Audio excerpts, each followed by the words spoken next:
Thank you for downloading this Brum Radio podcast. For more podcasts, visit brumradio.com. And now, for your listening pleasure, it's the Brum Picture Show, brought to you by Brum Radio. Hello and welcome to the Brum Picture Show, the film show brought to you by Birmingham-based community cinema collective Screen B14. On this week's show, we're going to be talking about artificial intelligence. Will it be the downfall of the film industry and indeed civilization itself, or are we just being Luddites by fearing it? So, burn the machines. Rage against the machine. So, in keeping with this week's theme, I thought I'd use Grok.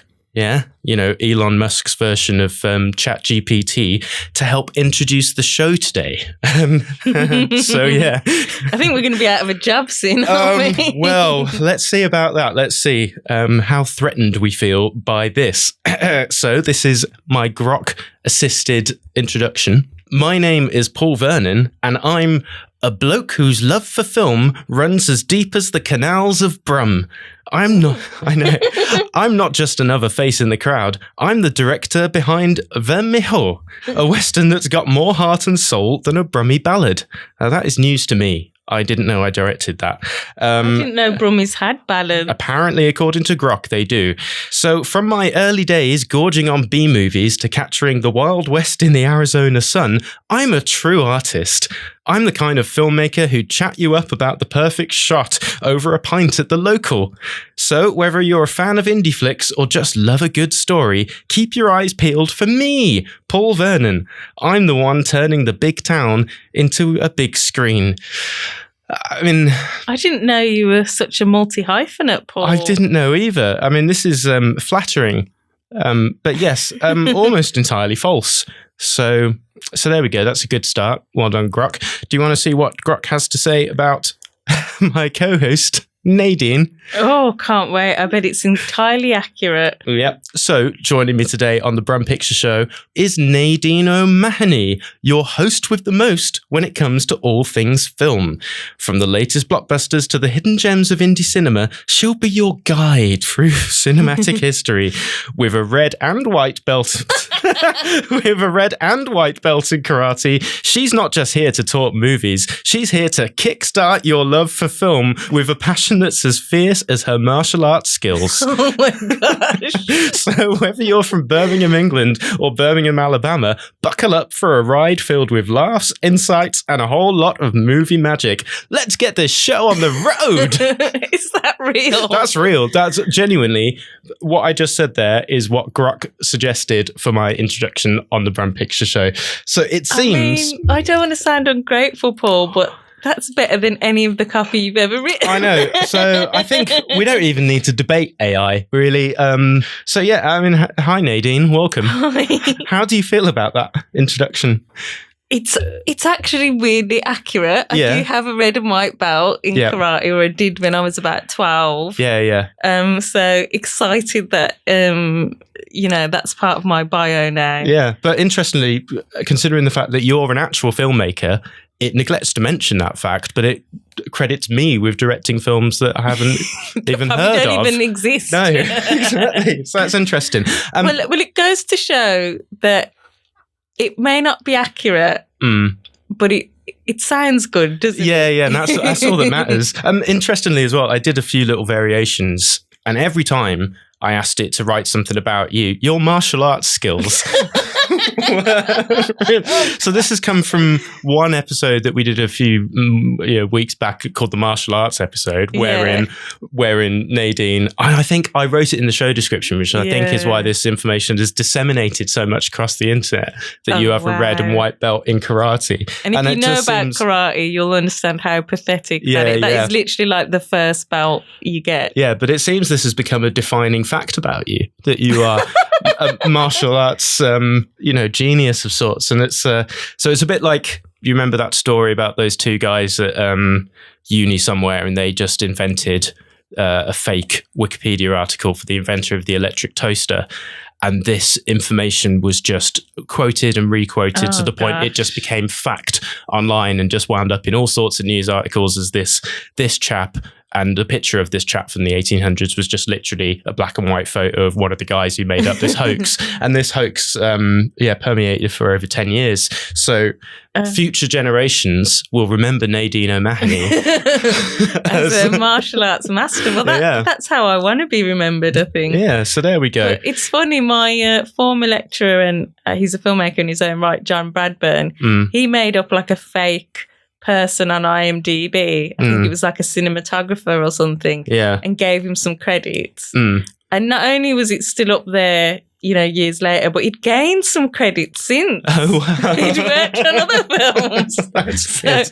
But I guess it's be careful what you put out there, because you don't know what's going to be tied to you forever because of AI. Yeah, exactly. So there you go. That is our AI-assisted introduction to the show. And now it is time, as always, for the news section. So I thought I might use AI to find some news for us. Why have I even bothered coming in today? Well, I don't know. Chilled at home and got Grok to do the old Grok hasn't quite finished programming the Paul and Nadine voices yet, but that will be possible soon. So I want to sound like Scarlett Johansson. Okay. That's very good. My request. That was not Samantha Morton's request. That is a niche joke. Yeah. Samantha Morton was replaced by Scarlett Johansson in the AI-based film Her. Which we may talk about later. Maybe we will. Anyway, so I asked Grok to find me 3 amusing and irreverent film-related news stories from the last 2 weeks, suitable for broadcast on the Brum Picture Show. And here's what it came up with. Number 1, Companion proves originality isn't dead in Hollywood. Despite the industry's love affair with sequels and remakes, Companion, starring Sophie Thatcher and Jack Quaid, has proven that original films can still rake in the cash and critical acclaim. With a budget under $10 million, this sci-fi thriller comedy has grossed $15 million globally in its opening weekend. There's been a buzz on social media about how the film's playful behind-the-scenes snippets on X have added to its charm, making fans eager for more of this kind of cinema. Now, in this instance, I'd say Grok has misunderstood the brief. I think that's far too factual and fulsome to be one of our news stories. Exactly. I mean, it's no Werner Herzog. Yeah, is it? I would not say that as an amusing or irreverent story. It's about an amusing or irreverent film. Yeah. But no. So our job's safe for the time being. Wait till we hear number 2. Oh. You want to hear number 2? Of course. Filipino heartthrob Donnie Pangilinan has been announced as the new brand ambassador for Pickup Coffee, bringing his charm to the caffeine scene. An event is set for February the 5th, 2025. Okay, I'm just going to stop you there, because it doesn't sound like an irreverent film story either. I don't think it's got the brief here. Well, Grok disagrees with you, and it says this coffee and celebrity combo is brewing up quite the amusing narrative, perfect for a light-hearted segment on your show.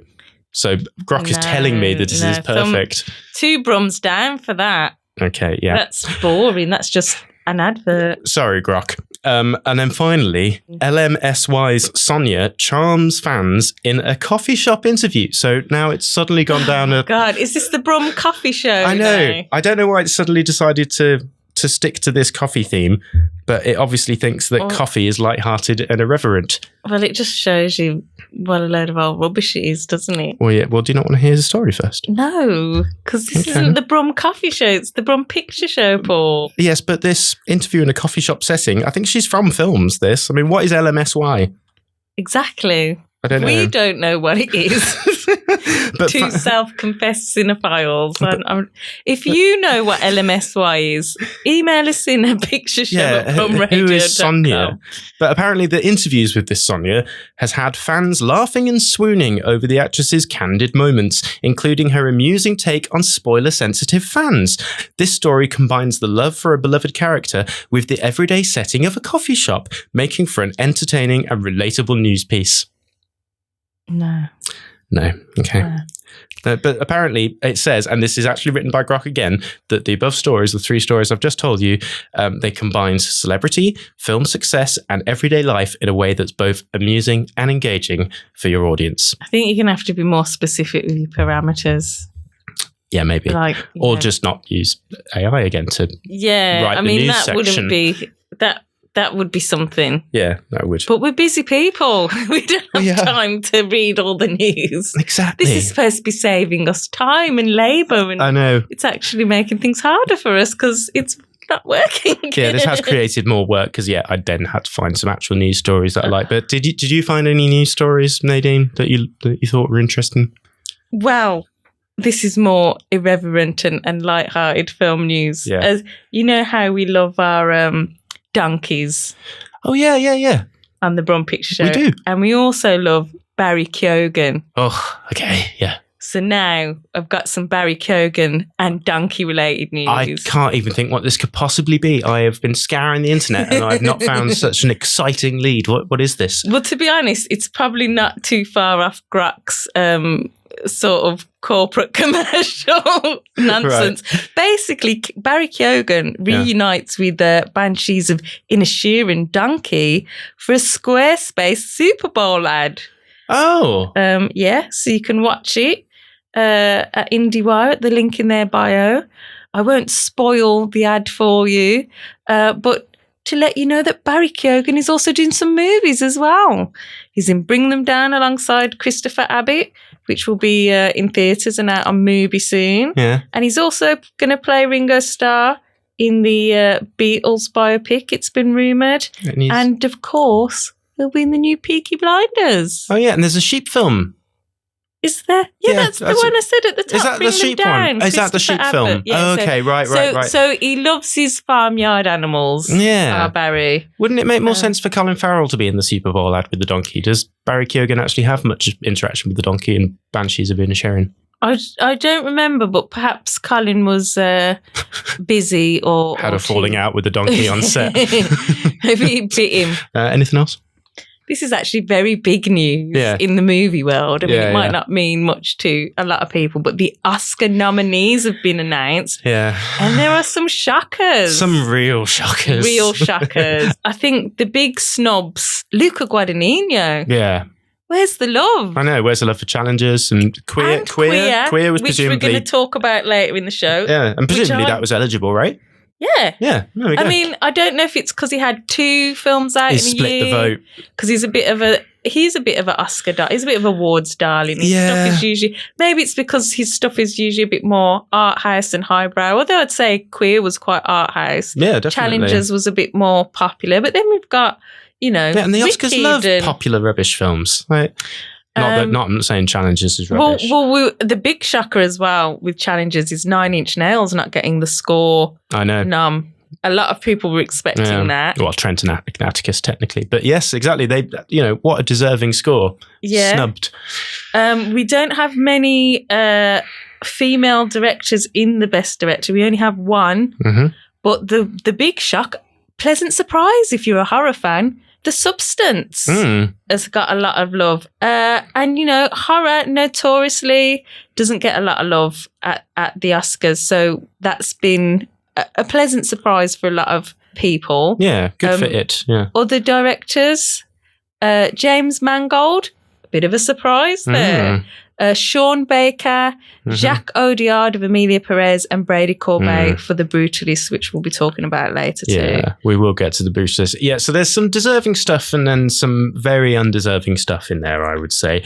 Mainly, I'm astonished by how many nominations Emilia Perez got, because you know how I keep a list of films in my little notes app. I've been keeping that list for 5 years now, and Emilia Perez is only the second film in 5 years that I gave 1 star to. Oh. I found it viscerally offensive and hateful, and I wish it no success whatsoever. I haven't watched it myself. I started to watch it, and I have to say, just didn't click with me, and I felt like I'd go back to it later at some point. I might still watch it for our awards episode, because obviously it's had so many nominations. But I think with musicals, it's a really tricky thing. I really love some musicals, but sometimes if the music and the whole, sometimes it just doesn't click with me. And I think just very early on, it's a weird tone. It's not your typical Hollywood musical, but Yeah. I felt like it was trying to go for Annette, the Sparks Brothers film, but it just failed miserably. And because I wasn't sure at first, and then once it became apparent to me what the story was and what the politics of the film were, I was just like, no. And I genuinely enraged me. Well, it'll be very interesting to see how it fares. Yes, that was a bit of a tangent. But yes, the Oscars are going to happen, because there was a bit of talk that they might not even happen because of the LA fires and all that. But they're happening. They're happening. So that's good. Something to look forward to. We'll get an episode out of that. Yeah.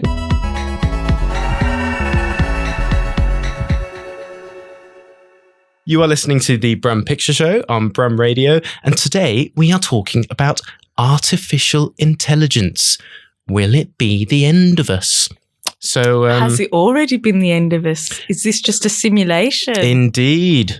I mean, if this is a simulation, it's disappointing. Boring, rubbish. But anyway, so Nadine, I believe you found a very pertinent quote from our dear friend Nicolas Cage about AI. Yeah, I'm not sure if he would have agreed with your use of grok at the top of the show. I hope you haven't offended him. Don't use the grok! But Nicolas Cage, according to Discussing Film, says, protect yourselves from AI interfering with your authentic and honest expressions. Yeah. I'm a big believer in not letting robots dream for us. Robots cannot reflect the human condition for us. This is a dead end. If an actor lets one AI robot manipulate his or her performance even a little bit, an inch will eventually become a mile, and all integrity, purity, and truth of art will be replaced by financial interest only. Mm-hmm. We can't let that happen. The job of all art, in my view, film performance included, is to hold a mirror to the external and internal stories of the human condition through the very human, thoughtful, and emotional process of recreation. A robot can't do that. If we let robots do that, it will lack all heart and eventually lose edge and turn to mush. There will be no human response to life as we know it. It will be life as robots tell us to know it. There we go. I don't think anything could be more articulate at discussing the potential dangers of AI than that. Absolutely. Although, of course, Nicolas Cage is not thinking of the possibility that he himself is a robot already. Yeah, maybe he is a robot. Yep. And he's saying that so we don't think he's a robot. Yeah, double bluff. Like, don't trust robots. Yeah, I am one. That's all right. We all know that Nicolas Cage is actually a vampire. Anyway. Yeah, exactly. So well, all that knowledge from all those centuries, he can see it, man. He sees where this is going, and he can't feed off robots. So he's got some self-interest there, hasn't he? That's true. There we go. Humans going. But yes, so yeah, Nicolas Cage has very articulate. Nicolas Cage against the machine. Nicolas Cage. Sorry, they just popped into my head. That's brilliant. Cage against the machine. Cage against the machine. There you go. Well, yeah, it's fair to say, we know where Nicolas Cage stands on the issue, because obviously this whole AI thing has become quite a debate in the film industry. Of course, the use of AI was one of the main reasons behind the various actors and writers' strikes that happened in Hollywood not long ago.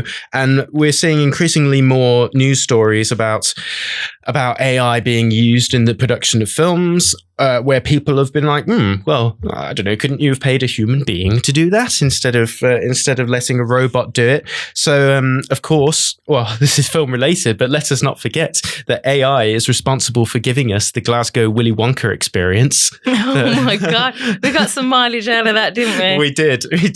And then, of course, there was controversies about Late Night with the Devil that got into some hot water because that came out shortly after the strikes, and it came out that they had used AI to generate some of the little interstitial images, title cards in the show. And then there was AI posters for Civil War. That was a big thing when that came out. And then there's also been controversies about AI being used in the remasters of films. So James Cameron has been going to town tidying up things like Aliens and True Lies. And then recently, of course, there was talk of David Fincher using AI to sharpen images that were out of focus in Seven. So there was the scene where John Doe is in the back of the car. Apparently, when they shot it, they just forgot to put it in focus. so he's gone back and changed that. Come on, man. You're doing 100 plus takes. You can't get one in focus. I know, exactly. Revoke your director's card now. So that's an interesting one because, for me, I think films should be a document of a historical period. And then if you go in and, upgrade effects or whatever, then it's not the same film anymore. Well, it isn't the first time directors have gone back and started, correcting things. I mean, George Lucas being famous for his little updates and additions, but at least he used humans to do it. And, even Blade Runner, there's been plenty of versions of that. And Ridley Scott actually went back. Again, for some people, this was part of the charm, but there were some very obvious shots of I believe, male stunt performer in a female role. And he actually went back, got the original actress, blue screened it, did some digital wizardry on it and kind of updated it and corrected that. And I didn't mind that myself, but I can understand that to some people, it's almost that Mandela thing, isn't it? Like you remember something a certain way. Yeah. And then you go back to watch the movie and those little flaws are part of the charm of it. And then when they're not there anymore, you relate to it in a different way, I suppose. Yeah. So, I mean, I as I said, I do think film should be an artifact. But that is a very small part of it. And then, so there's been recently the biggest controversies in AI, going back to our Oscars conversation, there's a lot of talk about AI being used to enhance Carla Sofia Gascon's performance in Emilia Perez. So they've how did they do that? They're basically extending vocal range. Okay. But again, that is kind of a tool. Like we've been using auto-tune for years. Is that any difference to auto-tune? That's electronic, isn't it? Exactly. That's that person. And then we've got the controversy with the Brutalist, and this has probably been the main one that's been in the news recently, in that they used AI, they used something called Respeecher to perfect Adrian Brody's Hungarian accents, crucially in the scenes where he's actually speaking Hungarian. So that there's been a big hoo-ha about that in particular, but Stan Brooks, who is a film and TV veteran, he wrote an article in The Guardian, I think it was, basically excusing that and just saying for years, people use Pro Tools to replace individual words. They'll take words from a different take. Obviously they do ADR and all that kind of stuff. Well, like you say, in music, it's very common. Even Billie Eilish talks about, she sings far better than I'm sure I could ever sing.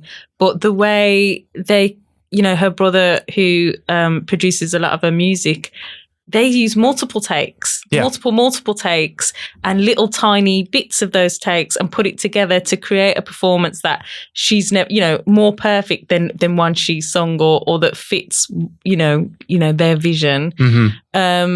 And we had Graham Reynolds on the show not long ago. And we asked him about his thoughts and feelings about AI. And he felt, again, it was just another tool. I'm sure he won't be out of a job anytime soon. I think I worry about people.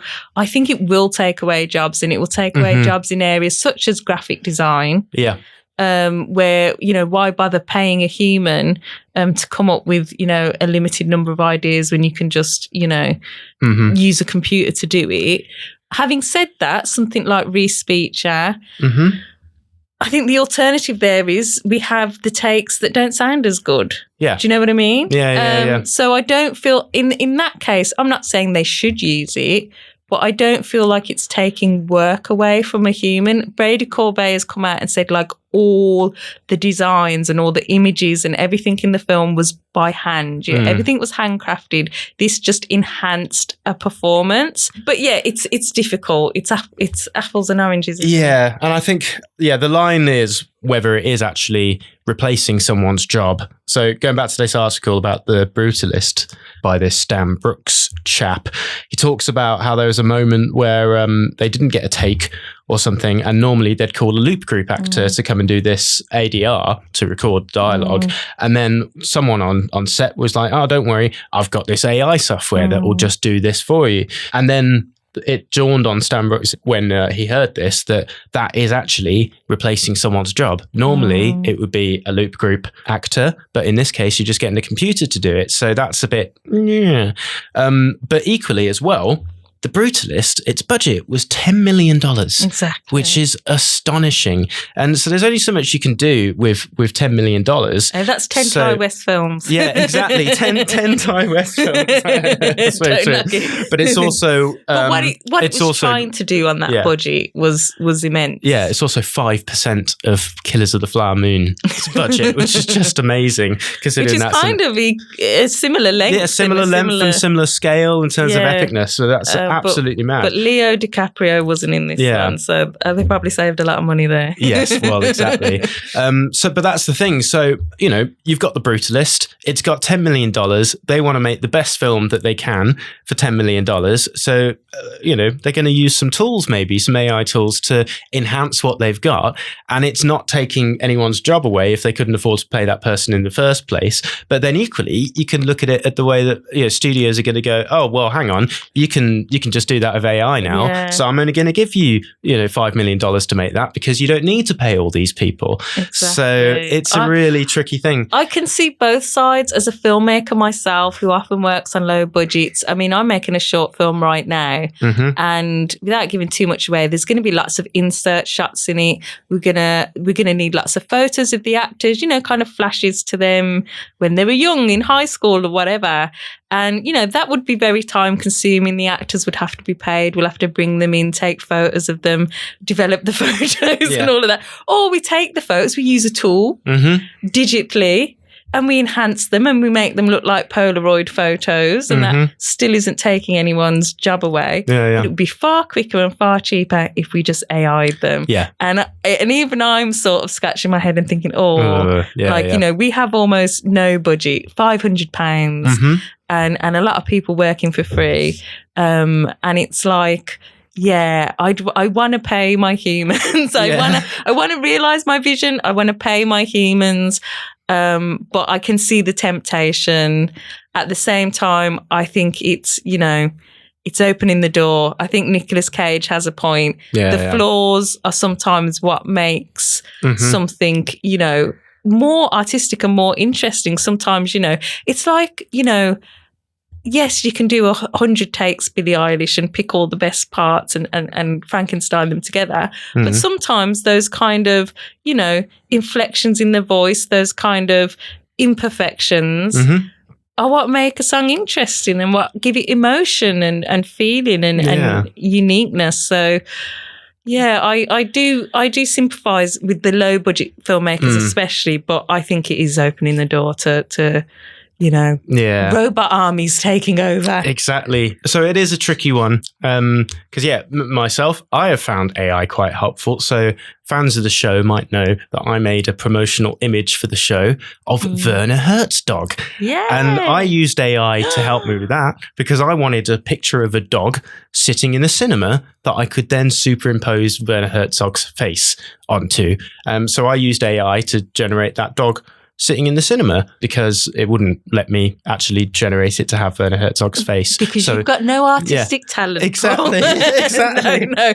But you still put a lot of work into the image with, then you had to put his face onto it. But it would have taken me a lot longer if I'd had to do that from scratch. But again, part of me was like, oh, is this cheating? But yes, I guess the main problem is people is when we're relying on AI to do most of the work, or indeed start creating things. So there's a thing in particular. I don't know if you've seen this doing the rounds online. Someone has released a clip that purports to replicate the Evil Dead POV shot of the camera going through the woods up to the cabin, and they're like, look what AI is amazing. I've been able to replicate this. And then Bruce Campbell, of course, the star of Evil Dead, Ash, he replied to that saying, I think the word you're looking for is emulate. And because that's the thing, you could get a computer to do this perfect image, but there's something about having a 22-year-old Sam Raimi strap a camera to a bit of wood and then just run through the forest for that. Made those shots in that film so amazing. I mean, what they created physically with their hands and their brains.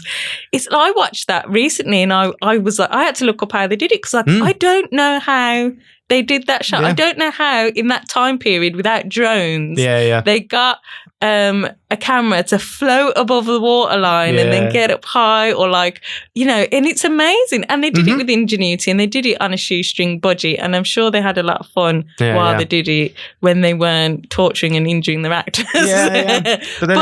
But yeah, that's the charm of it. That's why people love that film, because it was a bunch of, you know, basically teenagers in the woods. And the more people, art. and the more, you know, the kids today just start, you know, letting computers do everything. Like, you got to keep things alive. The main thing is, it can be a very useful tool to streamline a process and then make people's jobs easier, but then equally, if we start using it to create things, then it's a slippery slope. And of course, our Uncle Paul Schrader has been getting involved in this debate. Oh God, he's always on the AI. He is. Well, yes. Well, because at first people were a little bit worried, because they thought he was on board with with AI, because he said he'd been experimenting with AI using ChatGPT to generate ideas for films by major auteurs such as Paul Thomas Anderson, Quentin Tarantino, Ingmar Bergman himself. And then he wrote, I'm stunned. Every idea ChatGPT came up with in a few seconds was good and original and fleshed out. Why should writers sit around for months searching for a good idea when AI can provide one in seconds? People were like, what are you talking about, Paul Schrader? How dare you? But then he clarified, it's like, people mistakenly think AI is a technological advance like the automobile, when in fact it's a virus driven by a hyperbolic curve. I wonder which of those Facebook posts was created by AI. Exactly. So it's a tricky one, because, you know. Yeah. Well, I think part of the fun of being creative is the difficult thing. I mean, I don't find, look, would David Lynch let a robot come up with an idea? He loved it. That was his favourite part, fishing for ideas and having idea explosions in his brain. Yeah. He loved that. And I think I don't want to write somebody else's idea. Like, I could get you to come up with an idea and then write it, but that isn't me expressing myself. Yeah. Now, I wouldn't mind it, you know, checking my grammar and doing other things, boring things, or doing my tax return or something, you know. But I think, I'm starting to lean towards Nicolas Cage, and I think it's time we, you know, rage against the machine. Cage against the machine. But it's going to take all our jobs. This is the history of technology, isn't it? Because, you know, you had people being scared of the printing press, you had people, and then in the film industry. I bet it put a lot of copyists, a lot of monks out of jobs. Exactly. And then, you know, in the film industry. Scribes. Yeah. And then in the film industry, you've got, you know, people would have been upset about the green screen. All the matte painters who used to paint, all these people used to paint these physical, gorgeous backgrounds, be like, what's this green screen or whatever? Well, that stuff's coming back now. Well, weirdly. that is true. But I think it's interesting, because while AI might be taking over jobs, it's also proven an inspiration for Hollywood. I watched, the last Mission Impossible, Dead Reckoning Part 1 or whatever it was called, before it sort of revised that title. Yeah. And that's all about AI. And that wasn't out very long ago. And I remember watching it at the time thinking, this is a bit far-fetched, like some of the technology. I'll give you an example. There's a bit they're going through an airport and they're using technology to kind of scan for people's faces. But this person's using AI to hide in the crowd and sort of scramble his face and all sorts. And at the time, I remember thinking, that's a bit sci-fi. And I watched it again recently and I'm like, that could probably happen. That is not very far away at all. And that is really scary. And that's a huge part of that storyline. So it'll be interesting to see where it goes in the next one. And then we've also got, you know, films like Her that were out years ago. We're there. I watched that recently. You know, people falling in love with Siri, basically. With, you know, wireless earbuds. You know, we're living in the future, man. It's terrifying. So yes, basically we don't know. It's terrifying, but it's also Useful? Terrifying, but inevitable. Inevitable. We welcome Inevitable. our robot overlords. Is that what you're saying, That Paul? is the sound of inevitability. I think one thing it will do is I think there will be a kind of reflex or a kind of boomerang into things that are more handcrafted, handmade, analog. I mean, Gen Z love everything analog. Exactly. So I think we'll see a trend for that kind of stuff. Yeah. In fact, actually, yeah. So Heretic, remember the Hugh Grant film that came out recently, that made a point of saying in its credits that it had used no AI generated imagery or anything like that. So yeah, I can see it's no animals were injured during the production. Yeah. No graphic designers lost their job during the production of this motion picture. Exactly. So there we go. So we've come to no real conclusion there, but that's a little debate about AI. I can't wait for the controversy over your AI-generated Werner Herzog. Yes, please email in any complaints or thoughts about AI to pictureshow@brumradio.com. Or get your AI to write it for you. Yes, exactly. Take the pain out of it.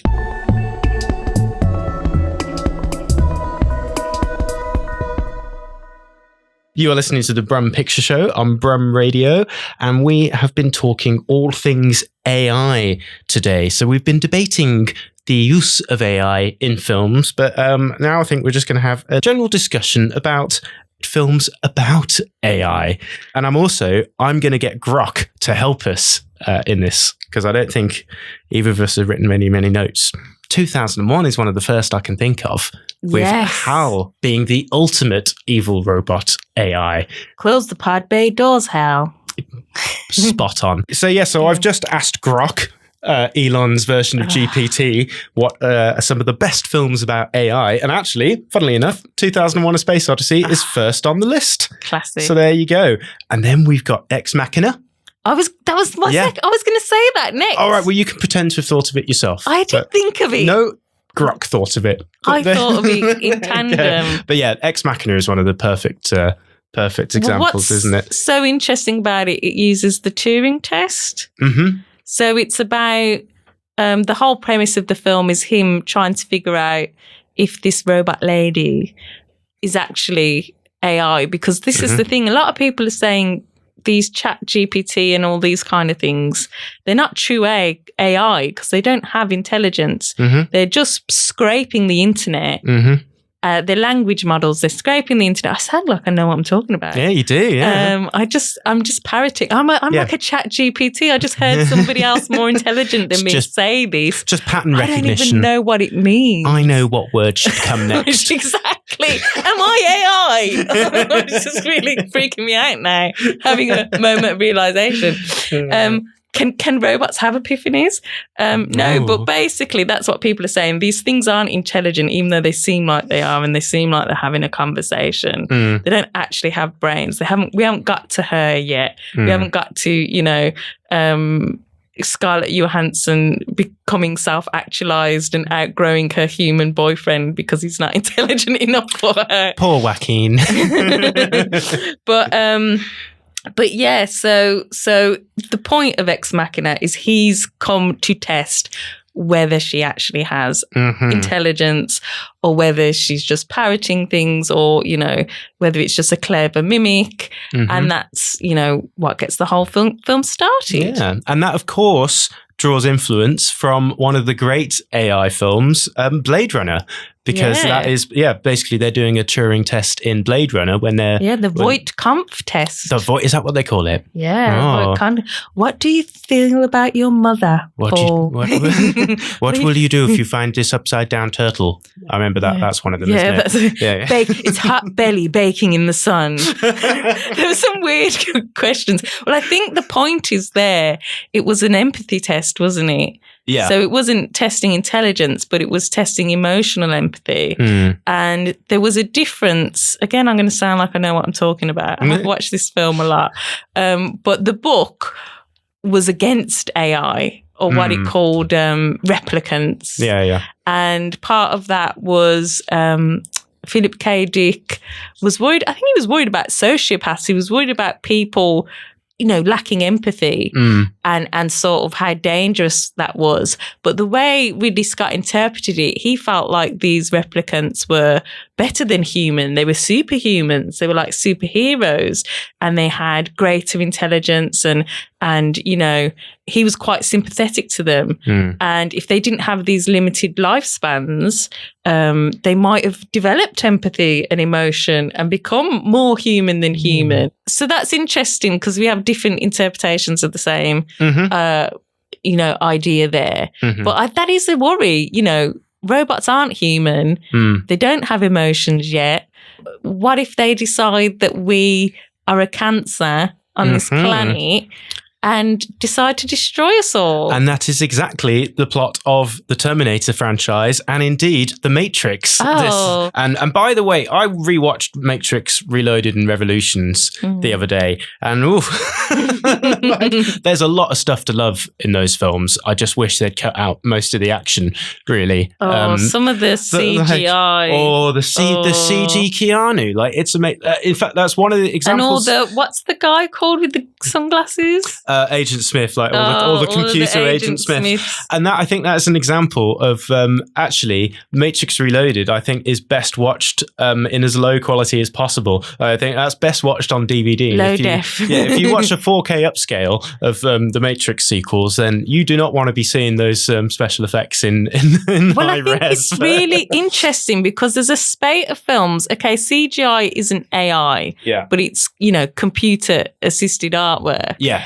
And there's a spate of films like from the advent of CGI that are almost unwatchable now because they're so bad. Whereas you go back to some of the handcrafted films, somebody like Karel Zeman making films in the Czech Republic in sort of the 60s, the 70s, and they're so wonky, but they're so charming because they're hand-drawn. Those fish don't look like real fish. Those horses don't look like real horses. But they have a charm and a style to them that, maybe I haven't got the distance. Maybe in 20 or 30 years, people will look back on those shunky CGI things and see a charm in them and sort of, I look back on the Star Wars prequels and there's some charm to some of that. Of some course. of that shunkiness. But that's the thing, I'd much rather they left that as an artifact of, rather than, like, if they went back and just redid the visual effects on all those films from the early noughties. I don't think that's a good thing. They just need to leave them be, and then people can go, the early noughties. Yeah, because because now CG's getting to the point where I think it's almost plateaued, really. It's just like, you get into photorealism, but there's this whole period of them kind of the technology developing in the early noughties that have led to some very, like, stuff like the Scorpion King. You remember the PlayStation 2 version of The Rock and all that kind of stuff? But I don't want them to... Who could forget Alien 3? Exactly. Early adapter. But I'd never want them to fix it, is the point. I think, we should leave it alone. But it is fascinating to watch, definitely. Burn it with fire. But there we go. The Matrix is a very good, and they just draw on those themes of the robots. They're going to come and kill us. Pretty much. It's always the way, isn't that's it? That's what Nicolas Cage is worried about. One robot film you haven't mentioned, which seems the obvious choice. Yeah. AI, exactly. That is number 8 on Grok's list. Because first of all, we had Her, very poignant and very, a lot more relevant today. Really relevant. And on one hand, what are we going to do with all the lonely people? Yeah. That's a bit of a song, isn't it? What are we going to do with all the lonely people? Maybe I am a chat GPT, just scraping all my... I am a bit like that. Well, I do find myself quoting things. We're all just sponges of information that regurgitate it. But when humans do it, it's charming. It's Quentin Tarantino and it's an homage. Yeah. We're doing it, self-knowingly. But... there are a lot of lonely people. We look at Japan a lot of times as sort of, what the future may hold. And there's a lot of people with virtual girlfriends and sort of relationships that are different to the kinds of relationships that we have. I mean, I'm sure there's people in this country having those kinds of unusual relationships. Yeah. On the one hand, it's like, is this going to increase incel culture and sort of drive us further apart and make us more isolated. And on the other hand, you know, you could say, what if you're an old person whose partner's died and, you know, a robot partner kind of eases you into your final years, or just a companion like the film Companion. But what about the lonely robots? Because you may say the loneliest robot, and possibly an incel himself, I don't know, Wall-E. Whoa, that's a hot take. You call him Wall-E an incel. Wow. No, I take that back. I feel no, you're probably awful. right. But yeah, he's, you know, I just never heard him described like you know, he's all alone on his planet, just going, oh, why are no lady robots here? And then first lady robot, and he's like, oh, why don't she love me? And then she loves us, so it's all right. Does he program her to love him?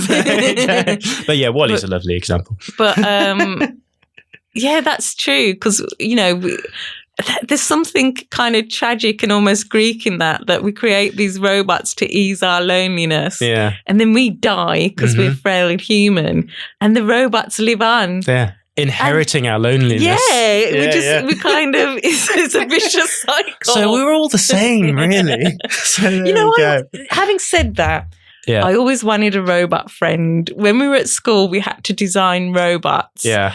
And we were going to build the one that sort of won the competition.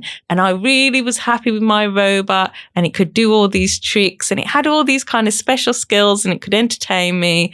And I thought it was really fun. And then the teacher was like, oh, that's basically just a friend. Like, I was quite insulted because I felt my robot's got all these skills. It can do magic, and it can do, I don't know, make me food and do this and that. And she sort of just boiled it down to being a friend. And then the one that won was only designed to make teachers cups of tea and things like that. Oh dear. Talk about, you know, and we made it out of cardboard boxes, and I was not impressed. I mean, of course, that is also kind of the plot of the new Wallace and Gromit film in itself, isn't it? Is it? He creates a robot to help out all around the house and in the garden, and Gromit's like, but I like making the tea. I like doing the gardening, just like Mrs. Doyle and Father Ted when she gets bought a tea maker. She's like, no, I like making the tea. Don't get a robot to do it. I wouldn't mind a robot making my dinner and my tea. But that's the thing. I think we've seen this on the internet a lot, but can we get the robots to do the laundry and not what robot slaves, not robot, you know, not emotional robots with feelings and sort of, you know, self-agency. Yeah, like the Haley Joel Osment in Artificial Intelligence, which is number 8 on Grok's list of best AI films. So now that's a weird one in that it was conceived by Kubrick, who died, and then Spielberg finished it up. Yeah. Now, did he do it? You know, is that should humans be finishing off other humans' works when they die? Well, yeah, but I think Kubrick had always intended for Spielberg to do it, I think. So a lot of people think that Spielberg just wound up doing it because Kubrick died, but I think it was always supposed to be. They were always collaborating on it. Okay. And also, AI, underrated film, I think, or maybe it's properly rated nowadays, but I think a lot of people were very sniffy about it in the olden times. I think people didn't quite get it. Yeah. I haven't revisited it, but I do want to go back to see it. There is something very uncanny. That's the kind of reverse of having humans pretend to be robots. Because they didn't really, it wasn't all CGI generated. It was like Jude Law with kind of makeup on and stuff, wasn't it? And Haley Joel Osment. So yeah, I think that's an interesting one. But what about, you know, does he even know he's a robot in that film, the little boy? Yeah, he figures it out. Yeah, definitely figures it out. Yeah, but that must, imagine that. Yeah. You're going along, you're living, in fact, listeners. Yeah. That is the thesis of my dissertation film. It was about a robot husband. Oh, yes. Who doesn't know he's a robot and discovers he's a robot. Interesting. So I didn't write the idea, and it was based on a concept. The writer had this idea, and we kind of brainstormed, and we added all these other elements. So there's these elements of homophobia and horror and other kinds of, it was a bit of a mashup of ideas. But yeah, it's this idea that, you know, what if you woke up tomorrow, found out your life was a lie, and you're actually a robot? Funnily enough, that's the plot of Companion, which I also saw. Another rip-off of mine. I know. Right, I have to watch this film now. No, right, we have to move on. But quickly, the last two in this Grok-generated list is iRobot. I barely remember that. Will Smith. It tackles AI in society, but deviates significantly. I think the robots are actually nice in that. Yeah, I can't remember. And then we've got Bicentennial Man as the last one with Robin Williams, which I've not really seen that in a long time. But yes, so Grok makes a point of saying that these films are celebrated for their narrative depth, visual storytelling, and their ability to provoke thought on the implications and ethics of AI. They span various genres from science fiction to drama, offering diverse perspectives on what AI could mean for humanity. Remember, opinions on best vary, and these titles consistently appear in discussions and lists across different platforms. So Nadine, what film is not on that list that you would put on that list of favourite AI films? Well, I've kind of covered it, all of them, really.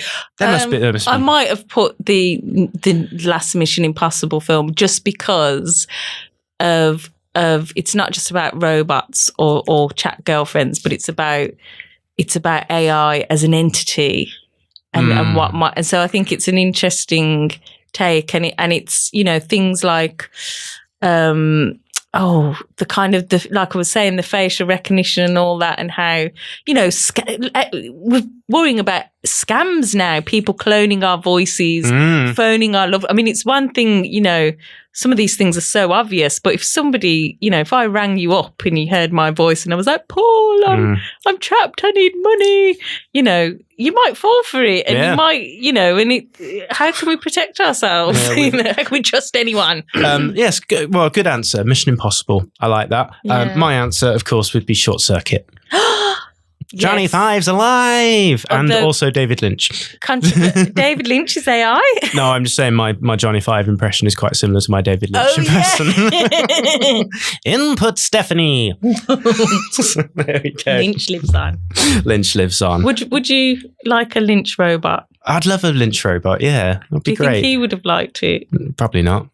He might have. He might have done it if it was like a 50s robot. Yeah, if it was, steampunk. Yeah, David Lynch. Yeah, 50s or just Americana bot. He'd probably be all right with that. Yeah, if it was stylish. Yeah, he'd like it. Well, there we go. So that's that was a rambling discussion about AI in film. You don't get that off Grok. No, far too precise. But thanks, Grok, for your help. Equally.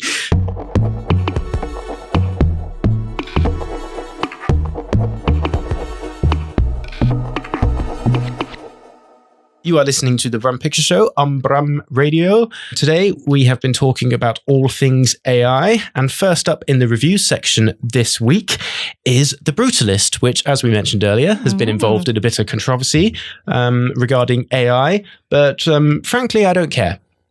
I thought it was great. Nadine, do you want to introduce Brutalist? Or shall I get Grok to introduce it? No. Let's leave Grok out of this now. Come on. I don't know why. It's an epic film. Hang on. Let's one second. Sake, put it away. Write a short synopsis of The Brutalist in the style of the Brum Picture Show. I reckon it will get it wrong. There, let's see.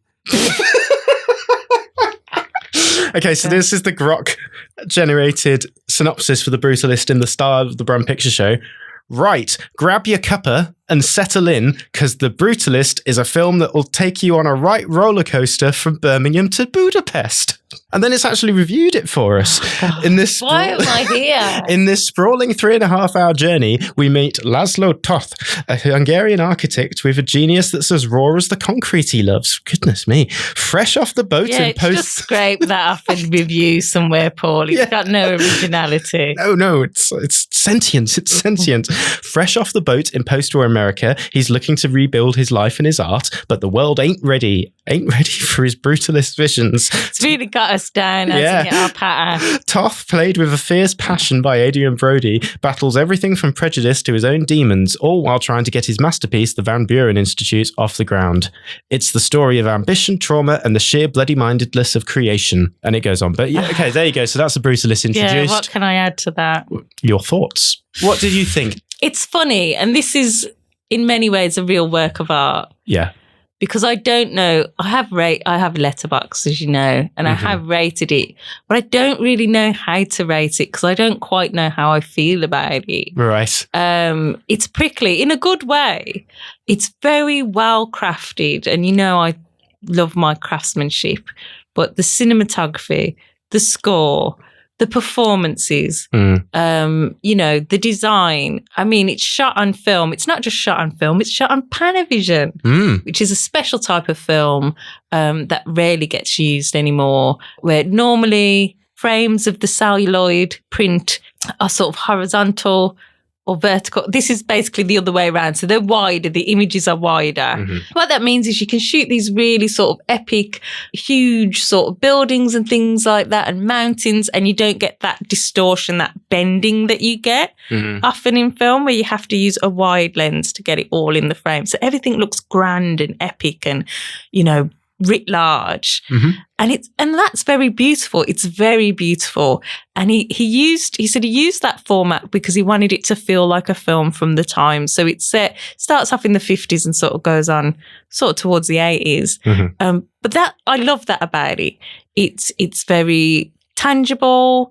It's got grain. It's film. There were mistakes in it. There's this in the second act. There's a lot of this sort of like almost pink highlighter glow. I meant to ask you about that after the show because I thought my eyes had gone wrong. I thought because we were on the front row and I thought I thought we were just too close. I thought my eyes had just given up after 3 hours of watching it. And I started seeing this purple haze around everything, and I was like, "Is that my?" I don't know. I'm not technically savvy enough to know what caused that. Yeah, but that's obviously a technical issue with either the grading, the kind of chemical bath that they'd put on the film, or the way it was shot. I thought it might have been a glitch with the projector. It could have been. There was a moment where where it glitched, right, and there was a bit of green that just turned up on screen for a frame. So it might have just been. It'd be interesting. Yeah, Did you see that when you watched it? Yeah. Listeners. Did you wonder if you were having a stroke? Picture show at brumradio.com. But that's part of the charm, right? Yeah, exactly. It has these weird things, and there's little kind of flecks of dust and stuff in the film and things like that. Which I was wondering because I didn't realise it was actually shot on film until you told me. Because so at the time I was watching it and I was like, is that speck of dust an AI speck of dust? Have they added that in? But no. No, it was very obvious to me. And it's funny because I looked this up after we talked about Strange Darling being made on film and the big hoo-ha of it sort of announcing that at the beginning. But actually, in 2023, 60 motion pictures were shot on film by Kodak and processed. And, some big Challengers was shot on film. I didn't realise. Right. Queer's been shot on film, I believe. And it's quite obvious to me. The First Omen was shot on film. It's obvious to me as a filmmaker, films that are shot on celluloid and films that aren't, because of the quality of the colours. There is a real beauty to celluloid in the way that it captures skin tone, it captures colour. The colours in The Brutalist might seem like a really small part of it, but they're so gorgeous. They're so much more vibrant and lifelike and interesting than these faded, desaturated, sludgy, CGI monstrosity blockbusters that we're getting. And I was watching it and I felt, this is the way, let's get back to celluloid. Yeah. I actually am a fan of digital projection because I'm old enough to have watched films projected with film. And while it's gorgeous, after a while, it gets really dirty, frames jump. I mean, Tarantino loves all that ish. But I like something to see something as it was intended to be seen. Clear, I can hear it properly, I can see it properly. But as a filmmaker, I'm constantly disappointed, and I only shoot in digital by the colour range of films. Even with grading and correction, it just doesn't come close to celluloid. So I hope, if anything, that films like The Brutalist will revive an interest in celluloid, and it will grow, because I think that, for me personally, I think that's a way to differentiate between the streaming slush like Salem's Lot and Lisa Frankenstein that really don't belong in the cinema, and actual art and visually beautiful. Some of the politics of the film I was unsure about. It talks about Israel. It's about the American dream. He talks about it as the American myth, as the kind of American nightmare. And so I think for some people, the politics are going to be iffy, and that's going to take them out of it. But I loved the class discussion in it. So interesting film, a prickly film, really emotionally affecting in the first half. I ain't too sure about the second half of the epilogue. Well, yeah, that was my thing as well. Well, first of all, I will say I still gave it 5 stars, even though by the end of it I wasn't quite sure what I thought. But there was just it's one of those films when you're watching it and it's a great film and it's art, but you don't necessarily like it. Yeah. Well, no. But that's the thing. I did actually like it though, because there's lots of films that you watch and you just go, I appreciate that, like Zone of Interest. So worthy. Yeah, Zone of Interest. I can see that's a great film. I don't like it. Yeah. But this film, it's not entertaining. Yeah, is it? because once there came a point, I wasn't quite sure at first, and then there came a point once the man next to me had stopped wrestling his endless bags of snacks, that I just became utterly enthralled, and I felt that reassuring feeling that I had when I watched Killers of the Flower Moon all that time ago, that reassuring sense that I was watching a proper film. I just got absolutely engrossed by it, and it's, as we mentioned earlier, amazing that the budget was 10 million, just insane. And it reminded me a lot of Paul Thomas Anderson films, as a lot of people have been saying. It's that kind of floaty historical epic that I don't think people are being unreasonable by mentioning this film as in the same breath as stuff like There Will Be Blood, because I did think it was just a monumental achievement. And I also said to you at the time, it feels in some way like a companion piece to Megalopolis, in that they're dealing with similar themes about the myth of the American dream, and it's about an architect, and it's funny. It's what Megaflopolis wanted to be. Exactly, it's what Megaflopolis wanted to be, and that's again so funny with the budget. Is how much did Megalopolis wind up costing? Like loads, a whole winery, $400 million, $500 million or something, and then and it's a hot mess. Yeah, and then basically Brady Corbet comes along and for $10 million just makes something that's on a par with Francis Ford Coppola's early stuff. Like it's, I think, I wonder what Francis thinks about it. It's like, The Godfather and Once Upon a Time in America. Absolutely, yeah. I think a film that I think it's very closely related to is James Gray's The Immigrant, starring Joaquin Phoenix, which was critically acclaimed but didn't do so well. And I've got similar feelings about it. There's, again, in the first half, I was emotionally connected to the characters, and Adrian Brody deserves his flowers. He's amazing. Definitely. He's really adds a human element to it, but sometimes maybe it gets too grand and that human element gets lost. Adrian Brody definitely deserves his flowers, and I'd say who deserves even more flowers is Guy Pearce. I thought he was incredible, because he was incredibly slimy and evil, but also kind of likable in a way. I don't know if charming. Yeah. But no, and again, I was caught off guard by the ending as well, and in a way, I wouldn't have minded an extra half an hour, to be honest, because they've got an intermission in it, which is brilliant, because there was a moment in the film when we were watching it, I was like, maybe there isn't going to be an intermission, because I remember when I saw Hateful Eight many years ago, I expected there to be an intermission, and there wasn't one. And it was just like, as you get to like the 2 hour, 15-minute point, it just dawned on me that it wasn't going to happen. But this one, brilliant, because the film was clearly constructed around the fact that it was going to have an intermission. It's like two separate films and a blub on the end, isn't it? Kind of. So I think because of that intermission, because it's really not that long, it's like 3 hours and 3.25 hours without the intermission. So not that long. Yeah, exactly. So I would have happily had another half an hour kind of in between the last act and the epilogue. But in a way, the way that it's such a sudden shift to the epilogue, that's kind of the point in a way, and makes it what's so impactful about it. That's something worth talking about without getting into spoilers, is the end. Yeah. And I think that's going to be what maybe spoils it for some people. Without giving anything away, there are a lot of threads that aren't tied up at the end. You got to bring your brains to this. You got to figure some stuff out. He doesn't give it all to you on a silver platter. And interestingly, I'm not going to spoil the end, but if you want to know a bit more about what might have happened, because we have a time jump and some unanswered questions, or some questions that we didn't know needed answering. So apparently it's a bit more explicit in the script what happened. I won't give it away, but there's an interview in the Hollywood Reporter with one of the actors, and he says there is a line in the script that is a little bit more explicit about what happens. Right. But there's definitely, I didn't know.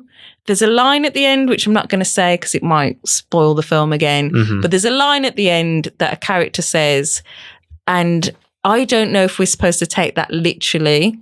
Or if that's just is that summing up what the film is about, or is that a joke, or is that person's interpretation? And the tonal shift, in the epilogue is with so the music odd. and everything, And I think that's going to divide it for people. Some people are going to find that genius because we go from the 50s and the 60s to the 80s, and with all that entails, music-wise and fashion-wise, and that's gonna. I think that's going to make it or break it for a lot of people. Some people are going to love it. Some people are going to hate it. But I'm glad it exists. It's interesting. Go watch it. Yeah, absolutely. I think it deserves all the success at the Oscars. If it wins the awards, I won't feel too bent out of shape. Yeah, it is far more worthy of the awards than a lot of the other films that have been nominated. So yes, well done, The Brutalist. Yeah. Just quickly as well, I went to see Companion, and without your companion. Without my companion, I wasn't there. No. I went to see Companion on my own, and that is about Sophie Thatcher. She's a robot who doesn't know she's a robot. And then she discovers she's a robot. Good fun. That's my freaking dissertation. I know they stole your idea. I gotta go watch it now so I can go and see them. But it's from the producers of a Barbarian, which I really loved, and this wasn't quite as good as Barbarian for me, but it was a fun romp. It just reminded me of a lot of other things I've seen before. I mean, this whole this Black Mirror kind of, even M. Thregan, just the sentient kind of doll thing. It's just we've seen this a lot. Megan. Yeah, we've seen this a lot. Robot ladies going mad. We'll get used to it, because when AI are writing the scripts. Every film is going to remind you of another film because it has no originality. Exactly. But, I recommend you go see it. It's a bit of fun. Yeah. Sophie Thatcher's great, although she didn't really sell the whole... if you actually found out you're a robot, that would take some processing. But if you're a robot... then you probably process it quite quickly because you're a robot. Exactly. So maybe she did a perfect performance. And it's got Dennis Quaid in, who seems to be having quite a good year because he's coming out in that... He's going to be in that Novocaine film. So people like he's a Nepo baby, but people are on board with him. Yeah, people are all right with... Yeah, he's all right. So he's all right. Yeah, and he's good. And it's also got Guillermo from What We Do in the Shadows TV show in it, and he's good. So it's fun. That's about it. Did you see anything else, Nadine? Yeah, I really want to talk about Queer. Okay. I wanted to review it in the last episode, but we had our David Lynch tribute. Yeah. Basically, I went to see this at the cinema, and I've rewatched it again on Mubi. I liked it that much. It's one of those films that got touted as, potential awards winner, and it has got some nods at the BAFTAs, but has been snubbed by the Oscars. And it's a real shame because this is, again, another piece of art. I think I prefer this to The Brutalist, honestly. I think I connected to it more. It's so beautifully shot. And as you know, Luca Guadagnino is a stylist. And there are some moments in this that are truly iconic to me. I think it's weird sometimes watching a film for the first time. You don't know what's going to become classic often and what you're going to revisit.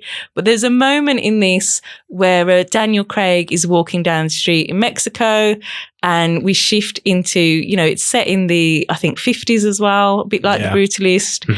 and it shifts into this Nirvana song, Come As You Are. Yeah, lovely anachronistic soundtrack throughout. Completely anachronistic. I think there's Prince songs in there. There's all sorts of different songs in there. And it's slow-mo and it's so gorgeously lit. I mean, John M. Chu wishes he could light a film like this. It's beautiful. And it's slow-mo, but it felt iconic. It just felt like an iconic moment. Yeah. I was like, that just stuck in my head. There's this moment where he's sitting under these flowers and the flowers are falling on top of him. And again, that felt really iconic. And it's an art house film with a capital A. It's not like, whereas Challengers was Luca Guadagnino's, I think, most accessible mainstream film. This is him going back to his art house roots. There are moments of surreality in this, which makes sense. It's based on a William Burroughs novel. Who did Naked Lunch. You don't know much about him. He took a lot of drugs. Yeah. He took a lot of drugs, and he also believed in magic. So I think, and those two may have been related. Yes. And they do come. He talks about telepathy. He wants to gain telepathy in this film by taking drugs. But I think he would have appreciated these surreal elements. Very Lynchian, people have said. Yeah, and bits. Yeah. Definitely, there's stuff that I think is influenced by Lynch directly with the red corridor that he walks through and the sort of patterned floor. Just very beautiful, very adult. Again, like The Brutalist, we didn't mention this. There were explicit sex scenes. This is a film about a gay man. It's very grown up. There's violence in both the films, sexual violence in The Brutalist. We didn't mention that. Spoiler. They're similar in a lot of ways. They were both shot on celluloid. They're both set in the 50s. Yep. They're both sort of about geniuses, I guess. And an epilogue. They've both got They've both got epilogues. Yeah. So there you go. The one thing I will say, my only criticism of this is based on an unfinished book.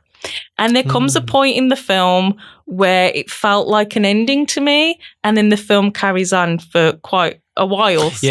Yeah. And it was an issue for me in the cinema because it didn't have an intermission and I did need a toilet break. Right. So that's part of why I went to revisit it to see if my feelings about the second half were influenced by my bladder. So it's only 2 hours and 20 minutes. It's not a lengthy film, but I definitely felt that I felt like the Mexican section was its own thing and it was almost its own story. And then when we go on to further adventures in South America, that feels like another thing because it is. They had to make up a lot of that. And here's a really interesting thing.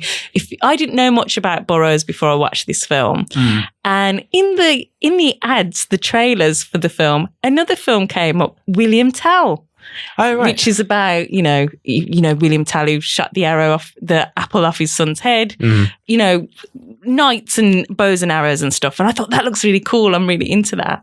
And when I went back and read about William Burroughs, during the writing of this book, Queer, he was going through this really quite horrific situation of his own making.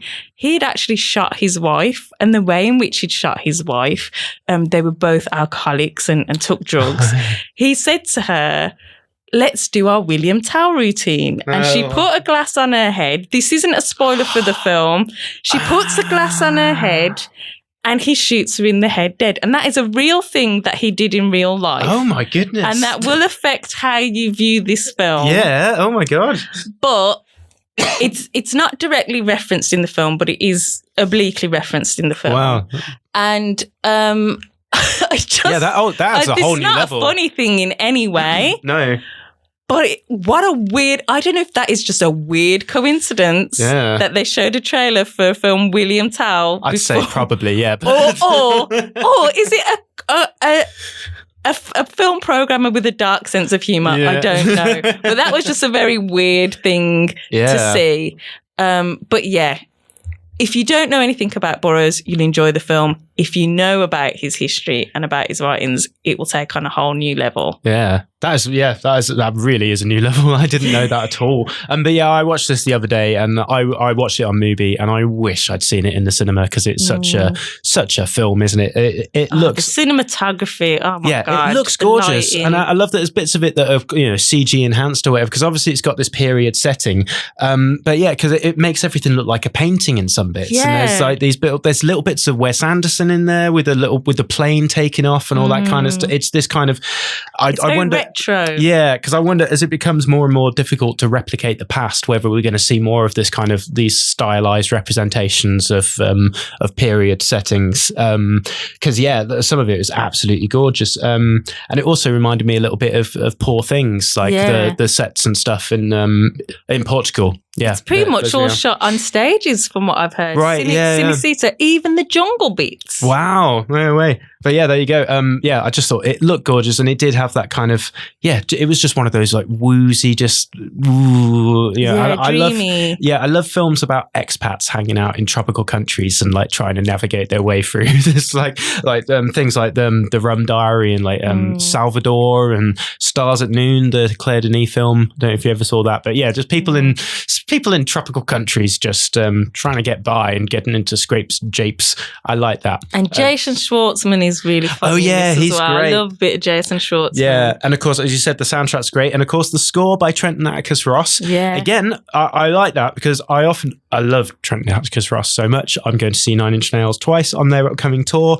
Hopefully, more times if I can afford it. But I often say that a lot of their soundtracks they are of a similar sonic palette, but here this is really different. There's some bits that are noticeably Trenton Atticus, but there's lots of stuff there that you wouldn't really know, and it's the only really other score of them that I can think is so unlike them is Mank, the David Fincher film, their score for Mank. But then again, but it very seems in keeping with the material. Absolutely, and I just love that their collaboration is continuing with Luca Guadagnino because my God, he's worked with some good people. He had Tom York do Suspiria, and then he's had 3 really distinct scores from Trenton Atticus because obviously their Bones and All score is beautiful. Challenges is just a dance album, which is just amazing, and then you got this, which is a lot more instrumental, orchestral, a lot more organic. Retro feel. It felt in keeping with the time period of the film, even though we talked about the anachronistic pop songs. The score itself feels of that world. And what I love, we're going back to sets, we're going back to handcrafted things. Nosferatu's been a big hit. The Substance has been a big hit. Yeah. This has been a big hit. All shot on sound stages. They've built these worlds. They've lit them beautifully, sometimes recreating natural lighting, sometimes going off into even more creative areas. So, gosh, let's get back to this kind of filmmaking. Yeah. Make things with our hands. Proper films. Instead of robots and computers spitting out pixels. Beautiful. So there you go. Yeah, but really recommend Queer. We should really wrap things up. I just want to very quickly mention something that is not very much not a proper film. I saw Flight Risk. Oh, have you seen Flight Risk? It's one of them streaming films. No, it was in the multiplex. Now, Flight Risk, it is from the director of Braveheart, Apocalypto, and Hacksaw Ridge. Can you think who that might be? Mel Gibson. Yeah. So that's the thing. It's hilarious how much they've tried to avoid, how much they've tried to hide Mel Gibson's involvement. Because the poster, it says from the director of those films, and then Mel Gibson's name is just in the tiniest letters at the bottom. So I had no idea going to see this that it was a Mel Gibson film, and then I was shocked at the end when it came up because say what you will about Mel Gibson, he's mostly made pretty respectable films, like proper films, like Apocalypto and that kind of stuff. And this is just one of the stupidest things I've ever seen. So it's about an agent who has to transfer a key witness from a remote area of Alaska, Marky Mark, to be picked up by authorities. So the fugitive is Topher Grace doing his annoying Topher Grace shtick, and then the pilot is Mark Wahlberg. And the joke here is that gorgeous Marky Mark from Boston here, he's a balding redneck, and that's the joke. And also, it seems... Is it a comedy? Kind of. It's a really silly action film. Yeah, so the whole point is that, it's one of those kind of like Airpoint 1975 or even like Horizon Line, a single location survival film where they've got to get the plane they've got to get the plane to the place, and then, but oh no, Marky Mark's up to no good, or what is it? And it's just so silly. And I kind of feel, it's funny because I get the impression that they shot this film in a week. But then Marky Mark was only really available for 2 days. So even though the whole film takes place on this plane, they make a big song and dance about moving Marky Mark to the back of the plane, unconscious, just so he's not at the front of the plane. So I kind of feel like he was only there for a bit. Let's put Marky Mark in the back, and then we don't have to worry. Yeah, they could have AI'd him in. But it's so stupid. But at the same time, I enjoyed it very much. So silly fun. It's absolutely absurd. They would have died multiple times. But that's the nature of these films. But the Mel Gibson connection, very odd. And I do wonder whether this was his bargaining chip for making Passion of the Christ 2. They were like, right, we'll give you the money to make Passion of the Christ 2. Is there a second one coming? Yeah, he's doing a new Passion of the Christ. So I feel like they're like, right, we'll let you do that if you direct this rubbish Marky Mark film. Well, I have to say, if any film has a built-in sequel, it's got to be, passionate. Jesus, that's true. The second coming, the return. I think the that tagline's already written. Yeah, I think that might literally be what they're calling it. But anyway, there you go. I just wanted to mention that. I also saw Presence by Nadine's favourite filmmaker, Steven Soderbergh. I liked that. I like that a lot too. Milquetoast. Anyway, Bland. He's not my favourite. I'm gonna go. I shouldn't say that because if he offers to mentor me, exactly. So I love you. We'll debate Steven Soderbergh in the Steven Soderbergh episode coming up soon. So there we go. That's it. Thanks for joining us again on another episode of the Brum Picture Show. But we've just got time for a roundup of Nadine's local events, or Nadine's roundup of local events. I was going to say, it's like I don't know if I can take credit. So on the 9th at Pampan, Palestine on Film will be bringing the Palestinian Sound Archive plus short film to Brum for the first time, presenting it in 2 sessions, a matinee 5 to 7 and a late evening at 8 to 10. On the 10th of Feb, we'll be showing Memories of Murder at the Mockingbird. On the 20th of Feb, we'll be showing Priscilla at the Cuban Embassy. So that's at Screen B14 if you want tickets to those events. And Boxer Shorts will be at 25D Floodgate Street, Derrett from 7 to 11 on the 27th of February. So if you like your animated short films, do check out Boxer Short, Loving Animated Shorts, 27th of Feb. Thanks very much for that, Nadine. Exciting stuff coming up as always. That's it. That's enough. Thanks for joining us as always. Do be sure to join us next time. But in the meantime, it's goodbye from me, Nadine. Oh, God. And it's goodbye from me, Paul. Goodbye. Bye. Bye. You have been listening to The Brum Picture Show, a Screen B14 production for Brum Radio. Tune in next time for more film fun, and don't forget to email us at pictureshow@brumradio.com. Thanks for listening. Goodbye. He was quite sympathetic to them. And if they didn't have these limited lifespans, they might have developed empathy and emotion and become more human than human. Like octopuses. Octopuses don't have very long No, they only live for like 5 years. Imagine if they live for 50. They can open jam jars. Exactly. Well, there's these sharks that have been alive since... we're going off on a tangent here, but have you heard about the Greenland sharks that have been alive since like Tudor times? Yeah. Who knows what's going on in their heads? And there's immortal jellyfish as well. Oh, but God, anyway, this is We're getting into another topic here. Maybe we can get into sea creatures in the next episode. Yeah. Thank you for listening to this Brum Radio podcast. Don't forget to subscribe and rate us on your podcast app.